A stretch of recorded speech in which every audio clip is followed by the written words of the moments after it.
Welcome to Morphic Labs, and today we are going to be discussing advanced correlation for markets. More specifically, we're going to be talking about Chapter 6 Network Topology Minimum Spanning Trees.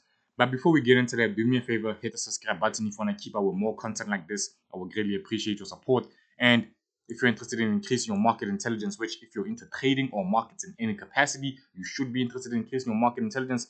If that sounds like you, I have a free market microstructure and trading systems course that will walk you through the foundations of market structure, the mechanics of trading, market data, and analytics. Everything from market structure and trading venues, order types and execution to liquidity and market impact, all the basics that every serious market participant should know.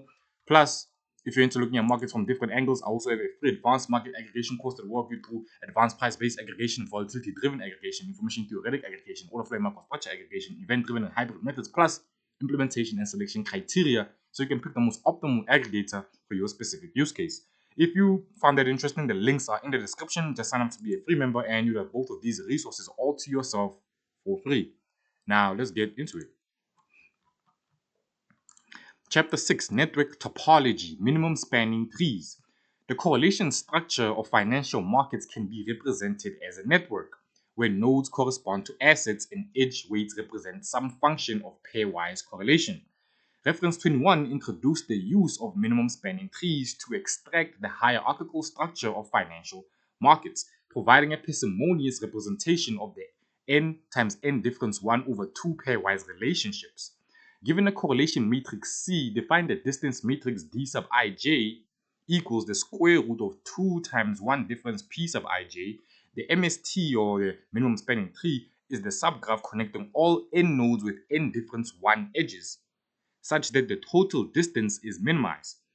Kraskell's or Prim's algorithm, I'm probably butchering those names, I'm sorry if you're watching this, algorithm efficiently constructs the MST. The resulting tree reveals the taxonomy of the market. Assets cluster by sector, geography, and factor exposures, as reference 21 and 22 show. Reference 22 developed the concept of asset graph dynamics, analyzing how the MST topology evolves over time. Reference 29 extended this framework to the planar maximally filtered graph, or PMFG for short, which retains more information than the MST while still filtering noise.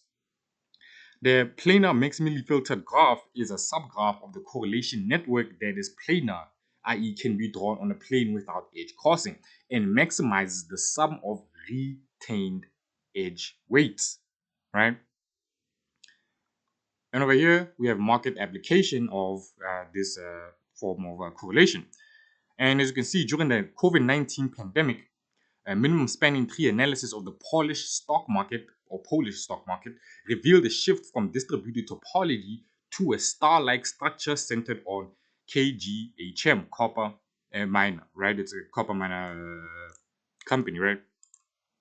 During peak crisis, indicating universal dependence on a single industrial node.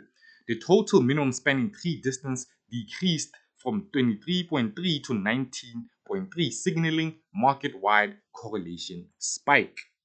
And over here, we have a table for some data insights. And as you can see, we have 1, 2, 3, 4, 5 columns, right? We have regime, normalized tree length, max degree, leaf fraction, and single node centrality. Now, as you can see, a normal regime has a normalized tree length of 0.85 to 0.95, a max degree of 8 to 12, a leaf fraction of 0.65 to 0.75, and a single node centrality is low. Pre-crisis, normalized tree length is 0.75 to 0.85, max degree 12 to 18, leaf fraction 0.55 to 0.65, and single node centrality is moderate, right? Crisis, normalized tree length 0.55 to 0.7, max degree 20 to 35, leaf fraction 0.4 to 0.55, single node centrality is high, right? Star topology.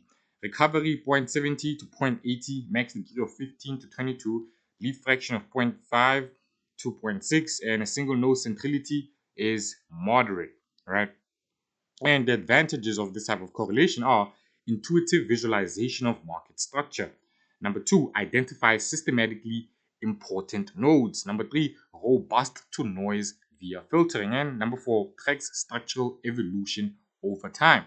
The limitations of this type of correlation uses only n difference 1 of n times n difference 1 over two possible edges.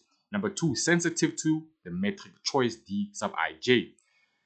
Number 3, static snapshots miss dynamic propagation. And number 4, undirected edges cannot show causality, right? Because if the edges is essentially undirected, you don't really know where uh, one mapping goes to the other, right? Let's say one mapping goes from A to B, but if it's not directed, then you can't really abstract causality, right? But that's about it for today's video. If you found that interesting, hit the subscribe button. I would greatly appreciate it. And if you're interested in increasing your market intelligence, which if you're into trading or marketing in capacity, you should be interested in increasing your market intelligence. If that sounds like you, I have a free market microstructure and trading systems course that will walk you through the foundations of market structure, the mechanics of trading, market data and analytics, everything from market structure and trading venues, order types and executions to liquidity and market impact, all the fundamentals that every serious market participant should know. Plus, if you're into looking at markets from different angles, I have a free advanced market aggregation course that will walk you through advanced price-based aggregation, volatility-driven aggregation, information theoretic aggregation, order flow and microstructure aggregation, event-driven and hybrid methods, plus implementation and selection criteria so you can pick the most optimal aggregator for your specific use case. If you found that interesting, the links are in the description. Just sign up to be a free member and you have both of these resources all to yourself for free. And hit the subscribe button. I will greatly appreciate your support and I am out.